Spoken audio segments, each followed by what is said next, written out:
da reunião, não sei se você já estava aqui, ele fez uma pergunta se a gente se lembrava de quem nos evangelizou.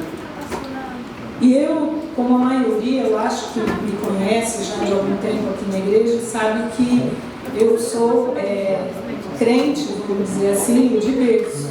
Meu pai,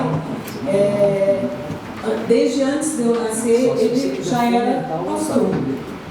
Então, durante a minha vida toda, a minha infância e a minha adolescência, eu frequentei os bancos da igreja, não em outro lugar a não ser na igreja e em escolas bíblicas.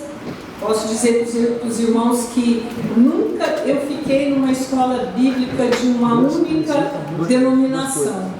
Porque na época meu pai, na minha infância, meu pai não tinha carro, a igreja que ele era pastor era bem longe da nossa casa e nós éramos 4 filhos, era muito complicado, né? Sair daquele lugar e atravessar a cidade 2 vezes no domingo. Então a gente priorizava o culto da noite, mas na manhã o meu pai ia e a gente frequentava a escola bíblica, sim, mais perto de casa.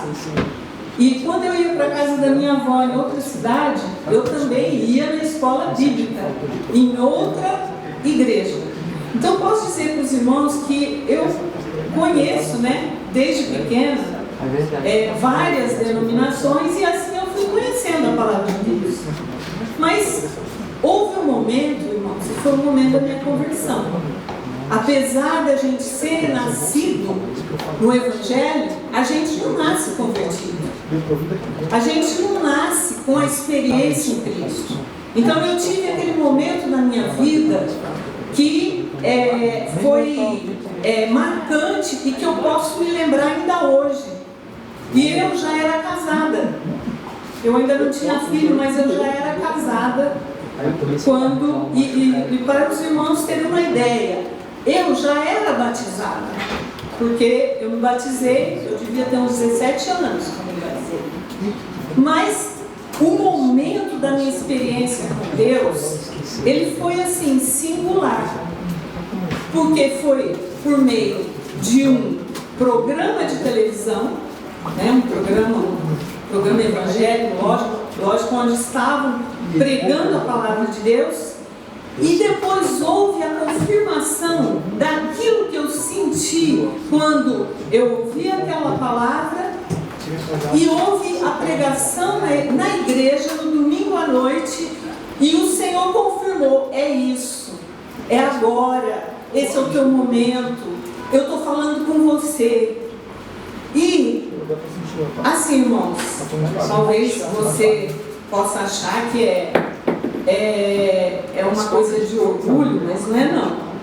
A palavra que tocou no meu coração nesse dia, nessa semana, durante aquele programa de televisão, onde se pregava a palavra de Deus, e a confirmação no culto de domingo à noite pela boca do pastor, está em João 15:15. E esse foi um texto que me chamou muito a atenção. Eu não sei quantas vezes, talvez eu já tenha ouvido essa palavra, já tinha ouvido durante o tempo da minha vida. Porque, como eu disse, eu já era casada, eu devia estar mais ou menos com 20 ou 21 anos, quando isso aconteceu. E lá, nessa pregação, eu ouvi essa palavra. Já não vos chamo servos, porque o servo não sabe o que faz o seu senhor, mas tenho-vos chamado amigos, porque tudo quanto ouvi de meu Pai vos tenho dado a conhecer.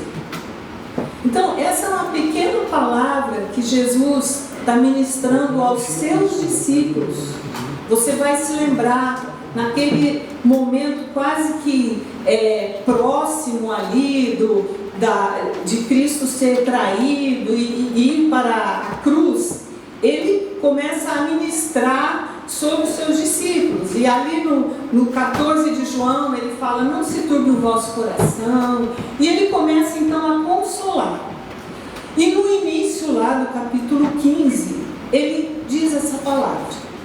olha, eu não vou chamar mais vocês de servo. E eu sempre tive essa ideia, né, do meu relacionamento com Deus até então, que era, e como é mesmo, né? É um relacionamento de servo. Nós estamos aqui para servir, mas não somente isso. Deus quer algo mais de nós, e Deus fez por isso, por nós. Deus não quer apenas que nós o sirvamos por um ato de obediência ou por um ato de convencimento, mas Deus quer conosco um relacionamento de amizade, de amigo. E isso me tocou profundamente, essa palavra, e foi essa palavra que durante a ministração do culto à noite, o pastor dizia: olha, eu não vou te chamar mais servo, você não vai mais ser servo, você vai ser amigo, você vai ser amigo de Deus. Então aquilo me tocou profundamente. A palavra de Deus então falou não somente a minha razão, ao meu intelecto, como até então eu ouvia, mas ela veio tocar aqui no meu coração. E eu então, daquele dia em diante, eu me senti realmente convertida. Eu tive essa experiência com Deus.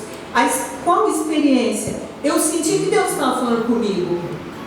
Não era apenas eu lendo a palavra, mas Deus estava falando comigo, estava me chamando para um relacionamento diferente com Ele. E porque eu quis começar com isso, e foi até coincidência, né, do pastor ter feito a gente relembrar desse momento. Eu não sei como que foi a tua experiência, se a tua evangelização seguiu a um momento de experiência assim com o Senhor, mas enfim, nós temos os nossos momentos. Deus trata conosco particularmente. E ainda nesse momento de introdução da palavra, do que realmente é aquilo que Deus colocou no meu coração para eu compartilhar com os irmãos, eu quero contar para vocês uma coisa muito bonita. Eu tenho uma netinha de 3 anos, e ela, com 2 anos e meio, ela aprendeu a cantar aquele louvor, Amigo de Deus.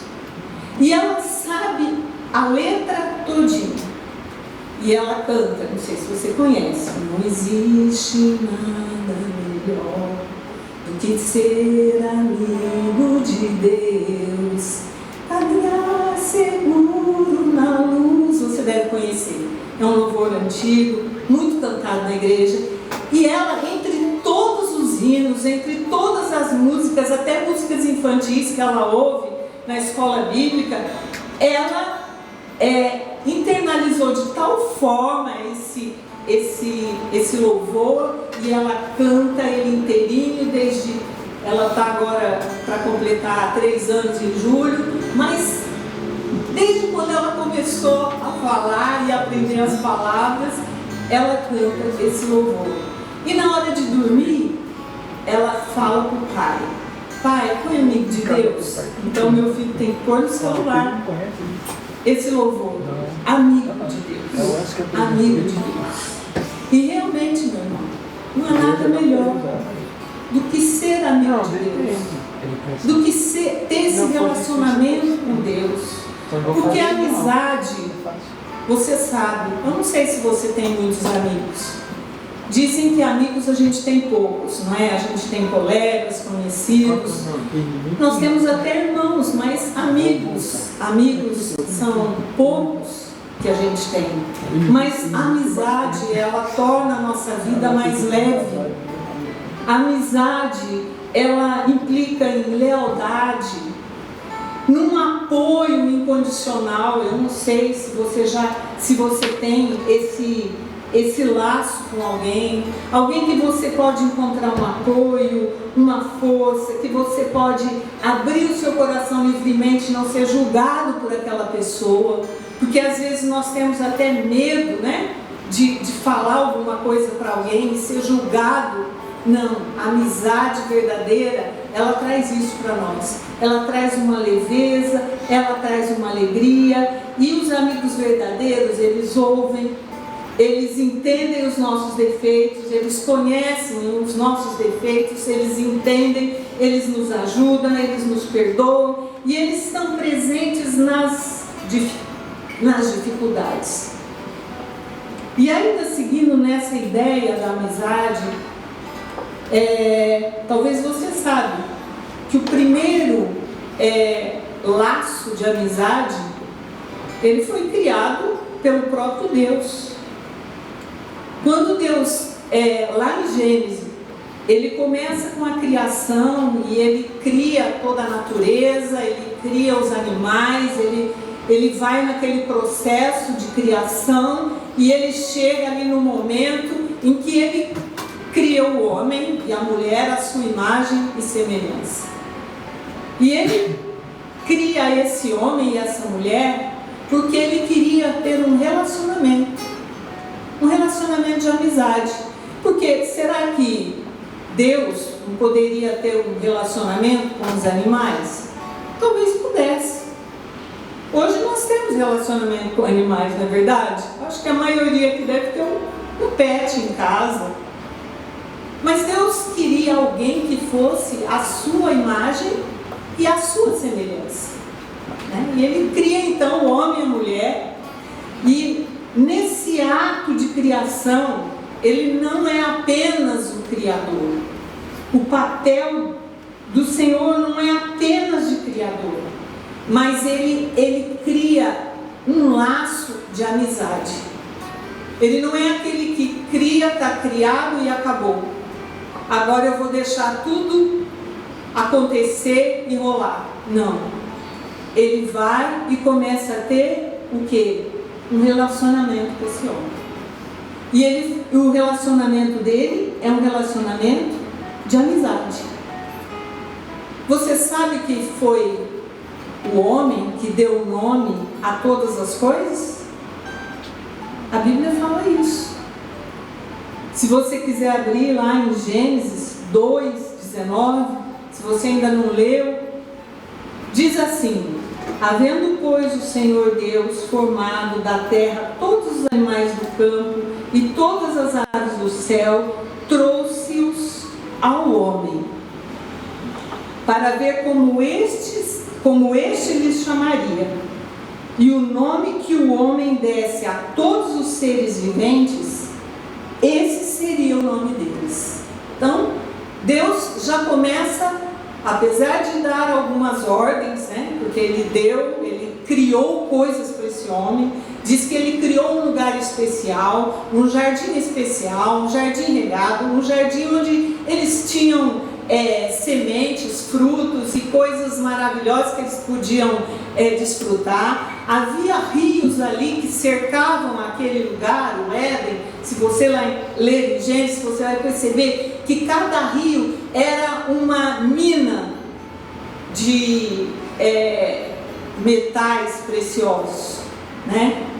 Então, como se diz hoje, terras raras, como se costuma dizer hoje. Então, Deus dá tudo isso ao homem, sempre querendo o quê? Um relacionamento de amizade com esse homem, amigo, chamar ele de amigo. E tanto é que quando a gente tem um amigo, de vez em quando a gente está conversando com esse amigo, não é verdade? Se puder ser com mais frequência, ótimo. Se não puder, mas de vez em quando a gente gosta. Eu tenho uma amizade boa com uma pessoa que eu conheci quando eu comecei a trabalhar, e ela é lá no Ceará, mas de vez em quando ela me liga: Miriam, vamos tomar um café? Vamos bater um papo?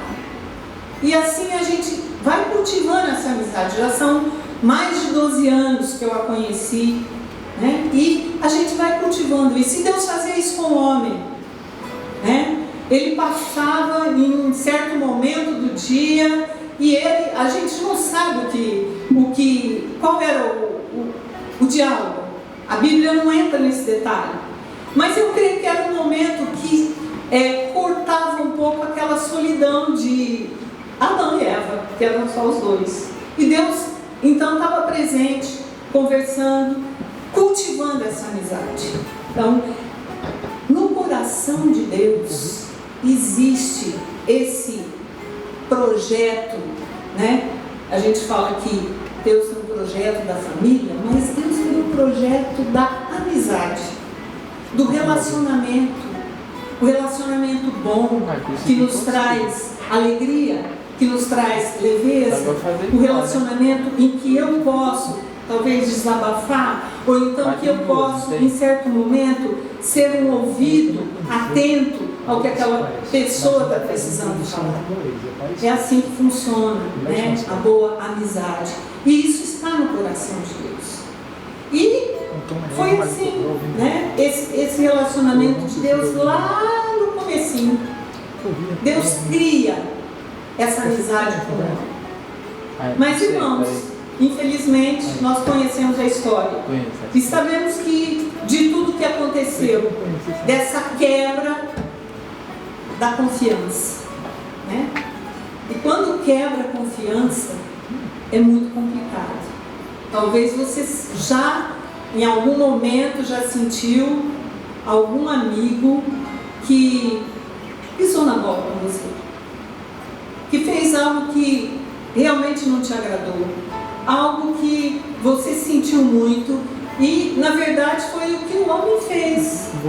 Ele simplesmente virou as costas para aquele amigo, grande amigo, o conselho daquele amigo. Olha, tudo vocês podem aqui desfrutar nesse jardim. Só essa daqui, ó, essa árvore. Essa aqui vocês não. O resto vocês podem fazer. Mas houve então a quebra dessa amizade, a quebra dessa confiança. E isso trouxe, né, uma destruição total para esse ser humano, que foi criado para viver na comunhão com Deus, na comunhão com seus semelhantes, desfrutando daquilo que Deus tinha para esse homem. Mas aí a história vai correndo e a gente vai conhecendo tantas coisas que se passaram, conhecemos dilúvio e tantas coisas, mas aí aparece um homem chamado Abraão. E esse homem, a palavra de Deus, né? Não é nenhum apóstolo, não é nenhum homem, mas foi o próprio Deus, o Espírito de Deus, que nos fala em Isaías que ele foi chamado do quê? Amigo de Deus. Então, Abraão foi chamado amigo de Deus. E lá em Isaías, no capítulo 41:8, se você quiser conferir, eu só vou aqui ler, mas diz assim: mas tu, ó Israel, falando para a terra de Israel, mas tu, ó Israel, servo meu, tu, Jacó, a quem elegi, descendente de Abraão, meu amigo. Então Deus está falando pelo Espírito, pela boca de Isaías, que Abraão foi chamado amigo de Deus. E também no Novo Testamento, se você pegar lá em Tiago, você vai ver Tiago falando, né? Abraão creu em Deus, e isso lhe foi imputado para a justiça. Ele foi chamado amigo de Deus. Então, meu irmão, minha irmã, é isso que Deus sempre buscou. Desde a eternidade, Ele buscou um relacionamento de amizade com esse homem. Onde esse homem não somente um relacionamento paternal, de pai e filho. Porque muitas vezes o nosso relacionamento de pai e filho, ele implica outras coisas. Mas além de pai e filho, Deus quer a nossa amizade. Mas o homem, ele arredio. Sempre foi. Continua sendo até hoje. E aí sim, né, vai precisar de um plano de Deus. Vai precisar de algo. E Deus vai ficar durante todo esse tempo que nós já vivemos. E antes também de Cristo, Deus procura esse reatar. Deus procura ligar de novo aquilo que foi desligado, aquilo que foi quebrado. Deus criou um mundo pacífico para viver em harmonia, criou o homem, a natureza, para viver em harmonia, para que os seres humanos estivessem em comunhão com Ele mesmo e entre eles. Mas a desobediência, ela quebrou tudo isso. E agora, irmãos, diante de tudo isso, né, diante dessa grande introdução, e ainda eu quero lembrar você de algo que Jesus ensinou através de parábolas. Deus começa a trabalhar para que ele tenha um novo relacionamento com esse homem. E ele tem trabalhado até hoje para que esse homem olhe para ele como pai e como amigo e como salvador. O único que pode resgatar esse homem da insatisfação que ele vive hoje e que ele sempre viveu. Por que o homem busca tanto poder, tanta riqueza? Por que o homem busca o sexo em excesso, fora daquilo que é o normal de Deus? Pela insatisfação que ele tem, porque ele procura algo que ele perdeu, e esse algo é a amizade com Deus, é a comunhão com Deus, e esse homem continua sentindo essa falta, mas ele continua rebelde. E é preciso, né, que Deus faça alguma coisa com esse homem. E como nós ouvimos aqui, eu ouvi aqui desde o começo da reunião, era uma iniciativa do próprio Deus. A iniciativa é do próprio Deus. Nós não temos condição, nós não somos, naturalmente, nós não somos capazes de olhar para o Senhor e reconhecer os nossos pecados e saber que nós somos inimigos de Deus, que nós somos pecadores e nós precisamos de algo na nossa vida que nos resgate dessa situação. É só Deus, o Espírito de Deus, o Espírito do Senhor. E Jesus ensinando isso ainda para os seus discípulos, né? Para os seus discípulos não somente, mas nesse texto, quando a gente está lendo, a gente vê que ele está falando a pecadores e a publicanos, né? Ele está falando em pessoas que, vamos dizer assim, aos olhos da sociedade, aos nossos olhos, não mereciam que Deus falasse com eles, porque afinal de contas eles são pecadores, eles não merecem. Eles merecem o quê? A condenação, o fogo do inferno. Será que essa é a visão de Deus? Não. Então eu quero que você abra agora a palavra de Deus em Lucas, capítulo 15. Nós vamos ler do versículo 11 ao 23. E esse texto, ele encerra várias coisas. É o texto do filho pródigo. São várias lições, mas tem uma em especial que nós vamos hoje, nessa noite, olhar para ela e chamar a atenção dela para nós.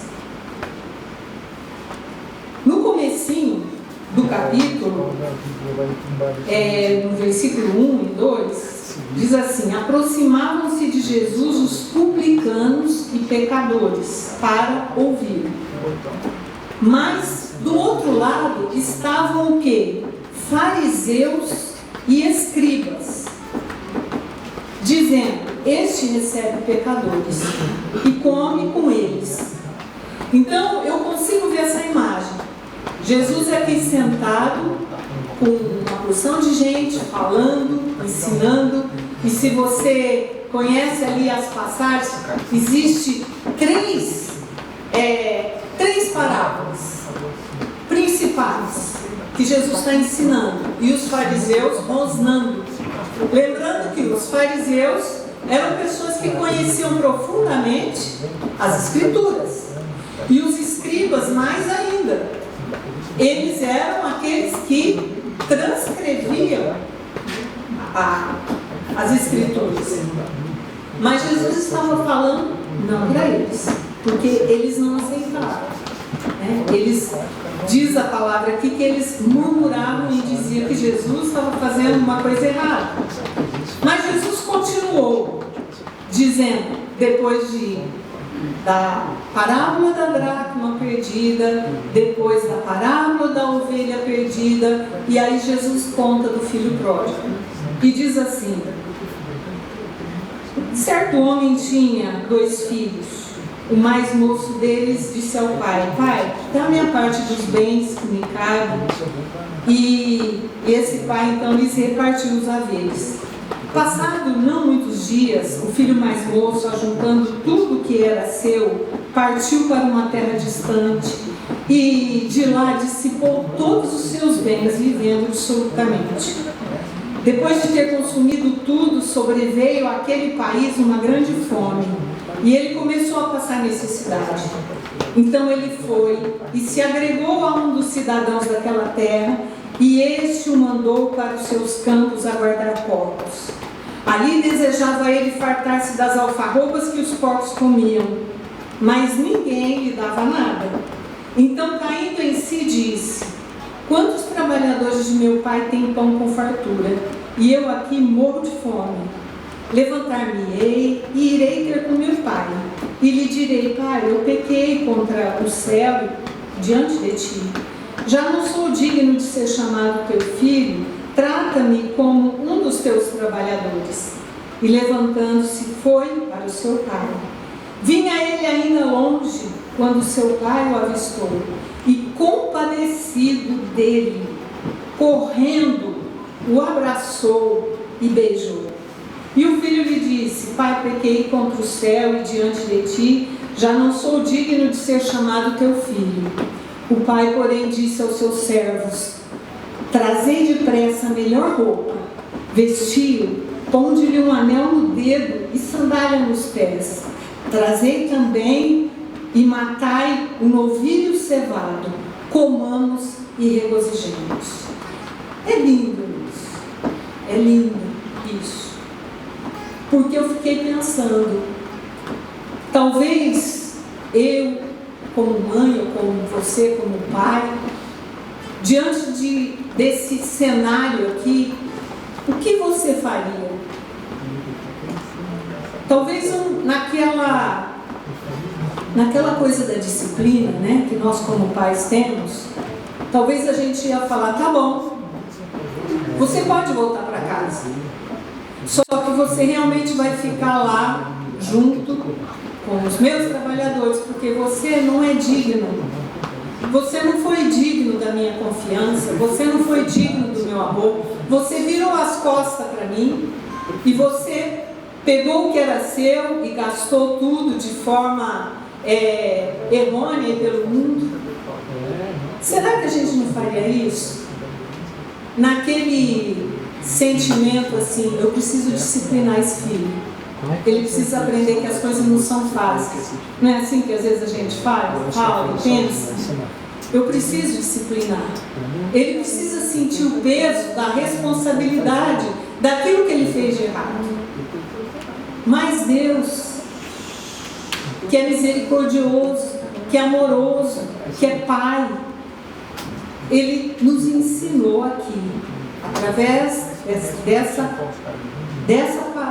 parábola que Jesus contou, Ele nos ensinou o quê? Ele nos ensinou um amor incondicional. Ele nos ensinou o perdão incondicional. Porque quando aquele filho é avistado, talvez mal arrumado, né? Nos trapos, todo sujo, porque diz que ele cuidava de porcos, ele, em nenhum momento, ele pensou em colocar o filho dele junto com os trabalhadores, como o filho mesmo disse. Mas ele disse: não, vem cá, você é meu filho, você não deixou de ser meu filho nunca. Ele nem fala em colocar em outro lugar, senão: olha, tragam roupa, traz o anel, traz o bezerro, né? É o bezerro cevado, isso? Traz porque eu quero me alegrar com esse filho. Então, o que Jesus estava nos ensinando, meu irmão, minha irmã?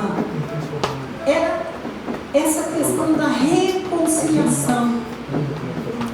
Reconciliação. E eu quero que você guarde bem essa palavra, porque o que é importante nessa mensagem que eu estou te falando é a questão da reconciliação. E nós vamos ver aqui um trecho que está em Coríntios. Essa é a grande missão da igreja. Nós recebemos isso de Deus, nós fomos chamados para o seu aprisco novamente, nós somos reconciliados com Deus, como esse filho aqui, que saiu da presença do Pai, andou por uma vida de pecado. Esse filho fez o que não devia, mas ele foi recebido de braços abertos, de todo o coração. Ele foi recebido por esse pai, sem nenhuma condição, nem mesmo do pai dizer: tá bom, olha, você vai voltar, mas você vai me prometer que não vai fazer mais isso. Nem isso. O pai não pensou mais em nada, ele somente se alegrou. Ele se alegrou de ver o filho de volta. E Deus, meu irmão, minha irmã, é nisso que está a alegria de Deus. É ver o pecador arrependido, é restaurar aquela relação rompida lá no Éden, aquilo que foi quebrado pelo homem da desobediência, aquilo que foi quebrado pelo homem que é a desconfiança, porque esse homem desconfiou, né? Adão desconfiou, Eva desconfiaram. Realmente eu acho que Deus está querendo nos enganar. Vamos lá, vamos conhecer o que Deus está escondendo de nós. Nós queremos conhecer. E mesmo assim, da mesma forma que esse pai recebe esse filho, Deus também vai à procura desse homem. Não é verdade? O homem escondeu. Esconderam porque pecaram, porque erraram, porque traíram a confiança de Deus. Mas Deus vai e pergunta: onde vocês estão? Eu quero falar com vocês, onde vocês estão? Deus está procurando. E é isso que Deus sempre faz, buscar a reconciliação com o homem. E por que eu sinto que nós, que já fomos reconciliados com Deus, sinto que nós precisamos ouvir essa palavra, porque essa é a missão e o ministério que Deus nos dá. É o primeiro ministério que Deus deu ao homem.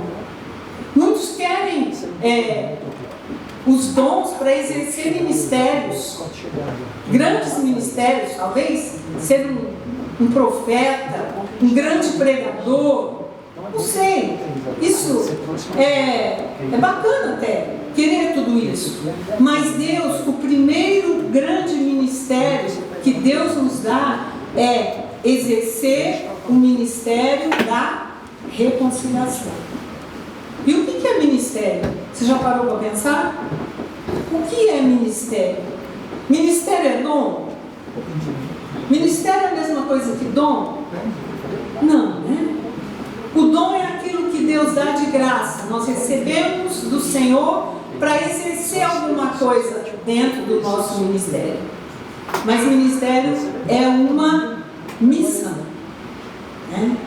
Quando um presidente coloca um ministro dentro de uma pasta, esse ministro, ele tem uma missão. Olha, você vai estar aqui nesse lugar para fazer isso e aquilo. É assim que funciona. Então, nós temos um ministério. E é esse ministério. E é isso que eu queria chamar a atenção.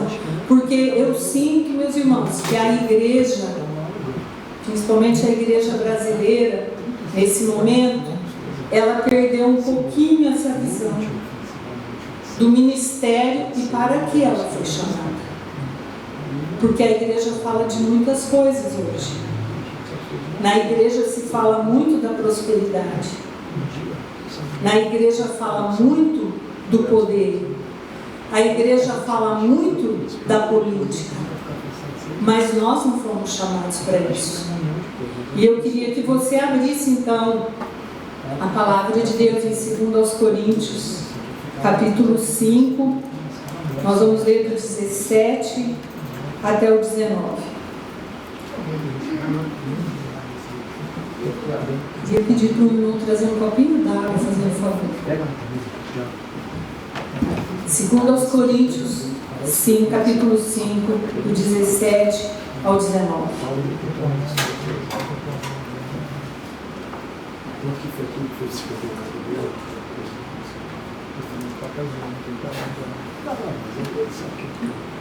Vamos lá? E assim, se alguém está em Cristo, é nova criatura. As coisas antigas já passaram, e eis que se fizeram novas. Aí na minha Bíblia, em cima do 18, está o Ministério da Reconciliação. Ora, tudo provém de Deus, que nos reconciliou consigo mesmo, por meio de Cristo, e, aí eu queria que você grifasse na sua Bíblia, se for possível, e nos deu o Ministério da Reconciliação. A saber, que Deus estava em Cristo reconciliando consigo o mundo. Importante. Não imputando aos homens as suas transgressões, ou noutra versão, não imputando aos homens os seus pecados. E nos confiou a palavra da reconciliação.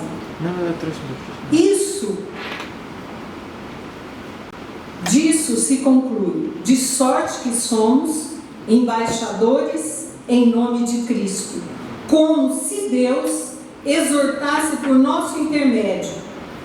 Em nome de Cristo, pois, rogamos que vos reconcilieis com Deus. Então, esse foi a primeira grande missão que Deus deu para todos nós. No momento em que nós somos reconciliados com o Senhor através de Cristo, Deus nos dá esse ministério. E Ele pôs em nós a palavra da reconciliação. Uma outra versão, ela diz isso. Isto é, Deus estava em Cristo reconciliando consigo o mundo, não lhes imputando os seus pecados, e pôs em nós a palavra da reconciliação. E é isso, meu irmão, a reconciliação. Como é bom. Você já teve esse momento de reconciliação? Com certeza, com alguém, né? Nós que somos casados, temos os nossos momentos de embate, de diferença, de discordância, e às vezes até chegamos a um ponto quente da coisa, mas sempre há um momento em que nós buscamos a paz, certo? A reconciliação. E essa reconciliação é que transforma esse relacionamento danificado, triste, esse relacionamento que quebrou a confiança, que agora eu até tenho aquele sentimento de ira dentro do meu coração, mas no momento da reconciliação, Deus nos traz o que? Paz. Paz. E aí, estudando aqui a palavra de Deus e algumas literaturas, eu não sou entendida de língua grega, nada, mas em várias passagens, eu li que o termo reconciliação no Novo Testamento, ele indica uma restauração de um estado de harmonia. Então, quer dizer, algo que estava todo bagunçado, estava todo danificado, então restaurado. Isso é o significado lá na palavra grega, né? na raiz grega. E lá no Antigo Testamento, quando a gente lê na Bíblia aqui reconciliação, a palavra é shalom. E a palavra shalom todos nós conhecemos, né? O significado dela, assim, o meio significado dela, porque não é totalmente paz. Então é isso, né? Esse sentido de paz de espírito, nós encontramos paz quando Deus, realmente quando temos esse encontro, quando somos restaurados, quando somos aceitos por esse Deus, como aquele filho que foi aceito e Deus e o Pai coloca roupa nova, coloca anel no dedo, coloca banquete diante dele, sendo que ele merecia o quê? O que ele merecia? castigo, né? É assim, quando a gente era pequeno e fazia coisas erradas, não sei se hoje pode, mas antigamente podia, né? Colocar o filho de castigo, até dar-lhe umas, né? Então era assim que funcionava. Mas Deus, numa lógica totalmente contrária a essa lógica humana, Ele recebe o filho, ele me recebeu, Ele recebeu você. Eu não sei qual foi o teu pecado. Eu nasci em pecado e todos nós nascemos, e teve momentos da nossa vida que nós andamos num caminho que não agradava a Deus, né? Alguns domingos aqui eu ouvi o testemunho do pastor Paulo, ele dizendo, contando aquilo que foi a juventude dele até o momento em que ele teve um encontro com Deus e ele foi totalmente restaurado. Mas, enfim, Deus nos chama à reconciliação. Ele nos chama a isso. E você, meu irmão, que está aqui nessa noite, você já foi reconciliado. Você já tem isso no teu coração. Você já tem essa paz que o mundo não conhece, essa paz que o mundo não entende. E isso foi, né, iniciativa de Deus. Não foi nossa, não. Na parábola até que o filho resolve. Eu penso assim, eu olhando para a parábola, eu fico pensando, se esse filho tivesse numa boa, será que ele tinha voltado? Fica a interrogação, né? Mas enfim, esse filho voltou porque ele estava numa situação deplorável. Mas Deus não quis saber. O pai não quis saber, né? Deus representando aqui o pai. Então Deus é assim também. E muitas vezes nós queremos fazer algo, nós queremos ser algo e nós não conseguimos. Mas eu quero dizer, meu irmão, se você está com essa dificuldade, se você está com a tua estima baixa com relação à tua vida espiritual, achando, eu acho que Deus não está contente comigo. Eu não tenho feito tudo aquilo que eu gostaria e nós não fazemos mesmo, porque nós somos incapazes. Mas Deus nos ama incondicionalmente. E essa é a graça maravilhosa de Deus. E Ele não se importa com o nosso passado e aquilo que nós fizemos, mas Ele se importa em falar conosco um dia e nós ouvirmos a sua voz. E darmos, abrirmos o nosso coração. E lá em Isaías, ainda nessa coisa da paz que a reconciliação nos traz, o livro de Isaías, que é o verdadeiro evangelho, lá no Antigo Testamento, o capítulo 53 diz que Jesus foi traspassado pelas nossas transgressões. E o castigo que estava sobre ele nos trouxe paz. O castigo que estava sobre ele nos traz a paz. Glória a Deus. E é isso. Quando Jesus nasce, lá em Lucas, você vai se lembrar das pecinhas de Natal. Os anjos dizem, começam a glorificar e diz, glórias e paz na terra aos homens de boa vontade. Então é isso que Jesus traz para nós. Por isso que ele fala, olha, eu não vim condenar ninguém. Eu vim para salvar. Salvar. E o que eu quero, irmãos, nessa noite, repartir com você, é que nós, como igreja, nós temos essa palavra da reconciliação. A palavra da igreja não é a palavra do apontar o dedo, não da crítica, não do juízo. A palavra que Deus coloca no nosso coração é palavra de reconciliação. E nós temos exercido esse ministério. Eu quero te perguntar. Eu me perguntei várias vezes. Eu tenho exercido esse ministério da reconciliação. A igreja olhando de fora, né? Não olhando aqui dentro como nós estamos, mas olhando, observando. Será que a igreja brasileira ela está exercendo o papel de reconciliador, de embaixador de Cristo, que traz a paz para os homens, que traz a paz para o coração dos homens? Então essa é uma pergunta que fica para a gente responder, para a gente pensar, para a gente analisar e dizer por que eu estou aqui e por que Deus me chamou, para que Deus me chamou. E nós já oramos aqui nesse culto pela evangelização, e essa evangelização ela é necessária para que haja a reconciliação do homem. Sem a pregação do Evangelho, as boas novas, não há reconciliação. Um dia você ouviu, um dia o pastor ouviu, alguém falou para ele. Um dia você ouviu alguém falar de Deus. Um dia eu ouvi a voz de Deus falando comigo. Um dia eu ouvi. E nós precisamos falar. Nós precisamos levar essa reconciliação para o coração do homem.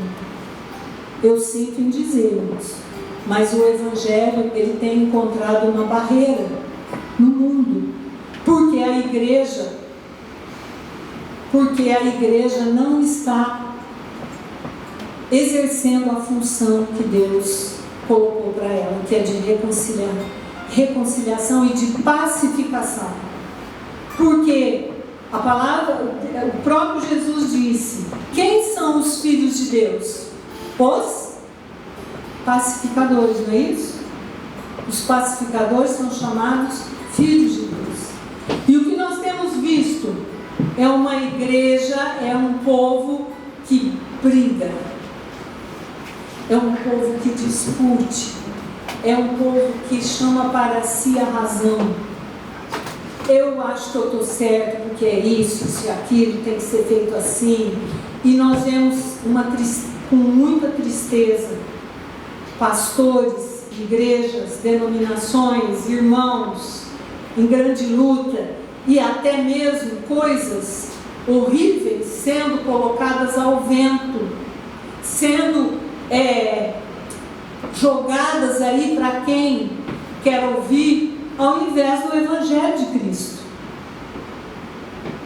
Essa é a missão da igreja de Deus, da nossa igreja. Essa é a missão nossa, é falar do Evangelho, falar da reconciliação, é falar da paz que Cristo pode trazer, e não do poder, e não daquilo que é certo ou daquilo que é errado, daquilo que é certo ou daquilo que é errado, ou de como eu posso ganhar mais, ser mais rico, mais próximo, ter uma casa melhor, ter uma mansão não sei aonde, ou ter um carro, ou ter um relógio, enfim, os irmãos sabem do que eu estou falando.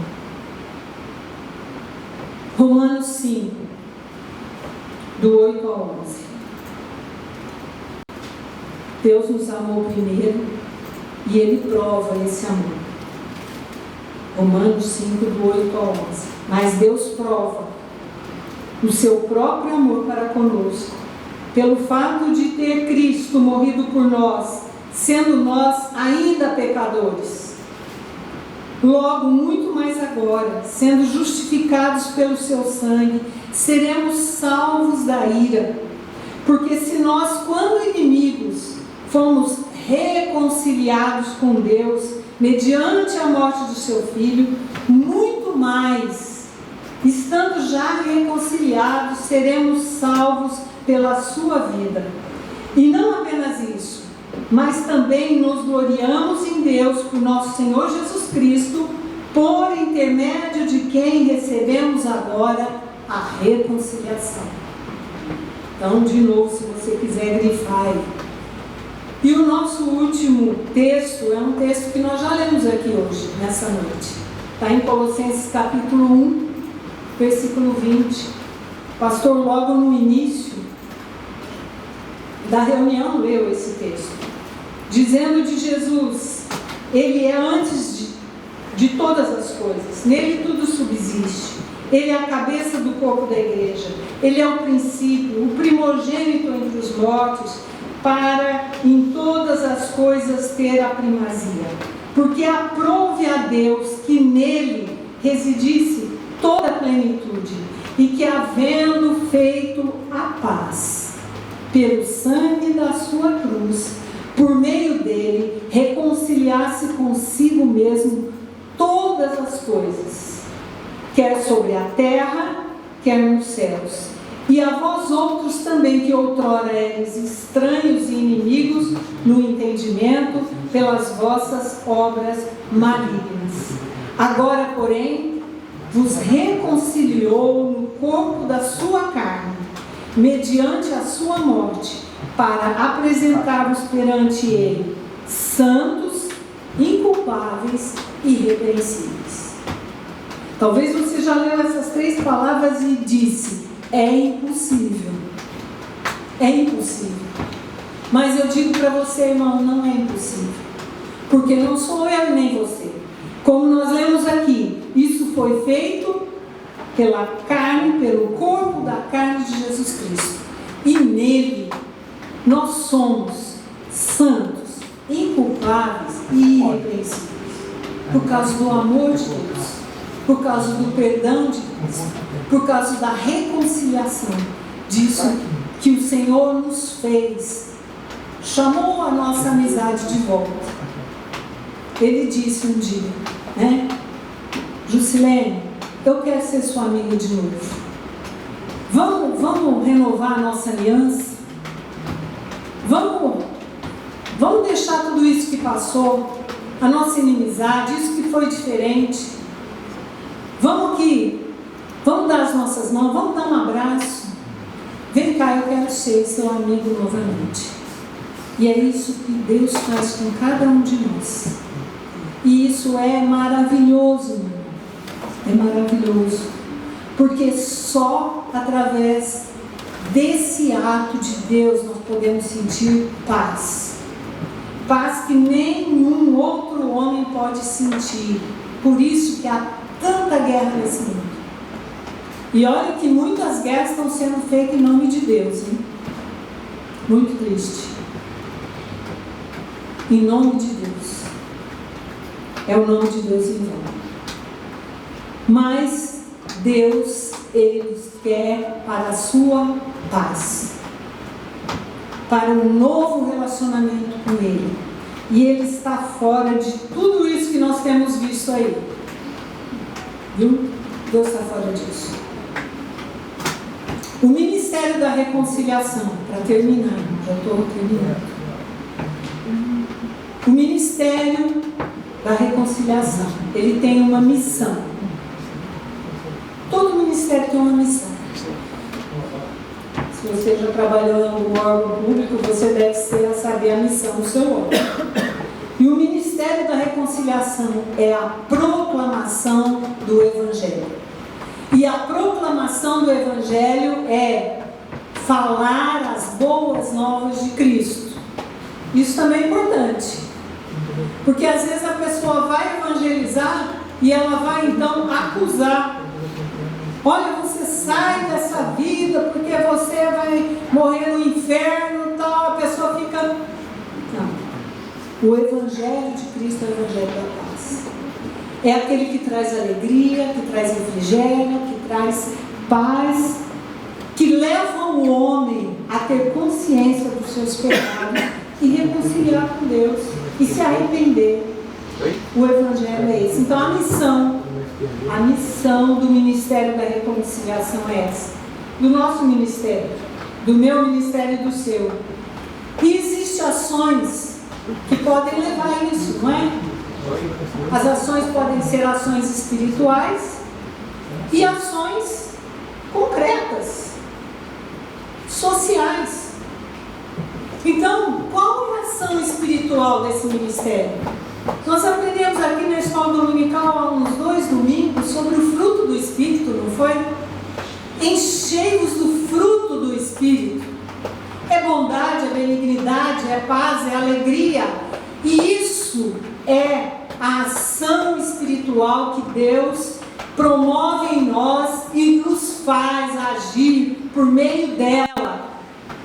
E isso não é só um plano espiritual, irmãos. A evangelização não fica só no plano espiritual, ela fica no plano da ação concreta, né? Que é a evangelização e aquilo que na sociedade, porque se nós não fizermos algo na sociedade, ela não vai ver.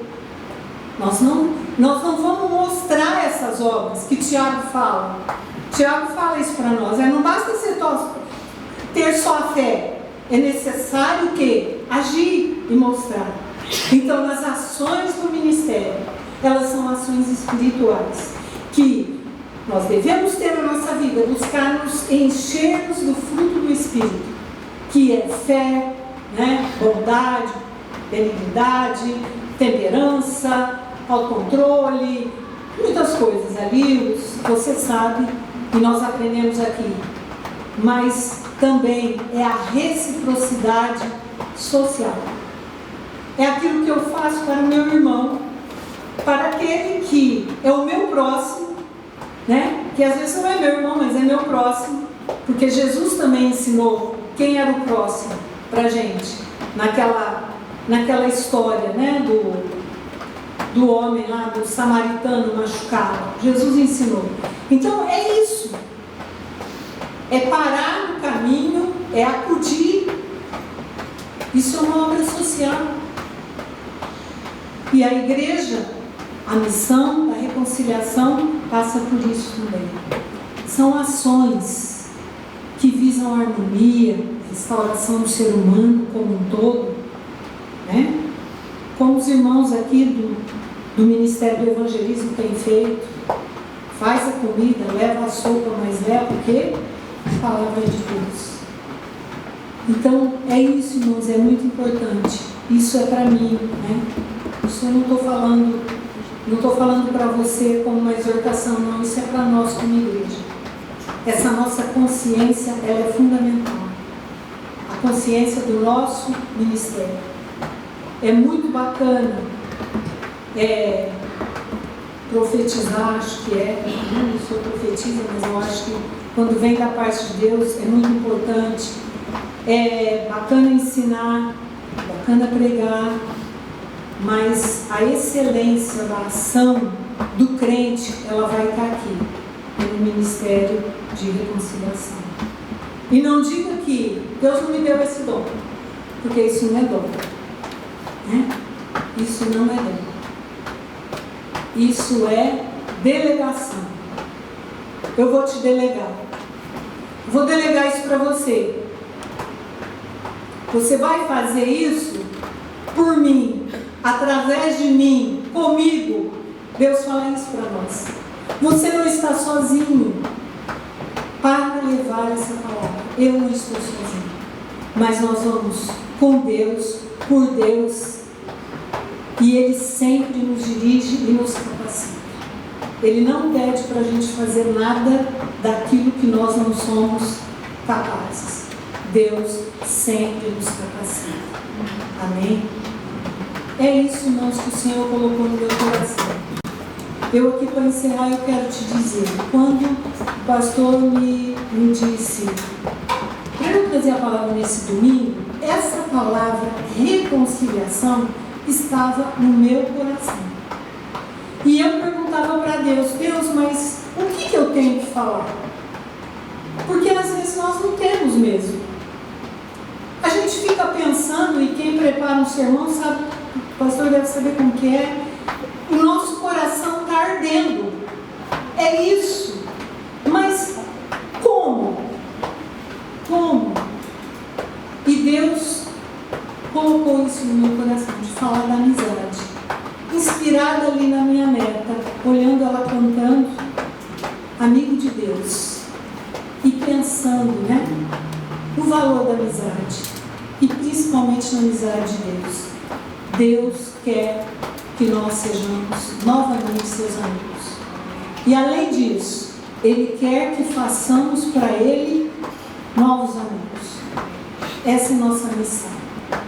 Amém? Vamos nos colocar de pé. Que Deus possa nos abençoar.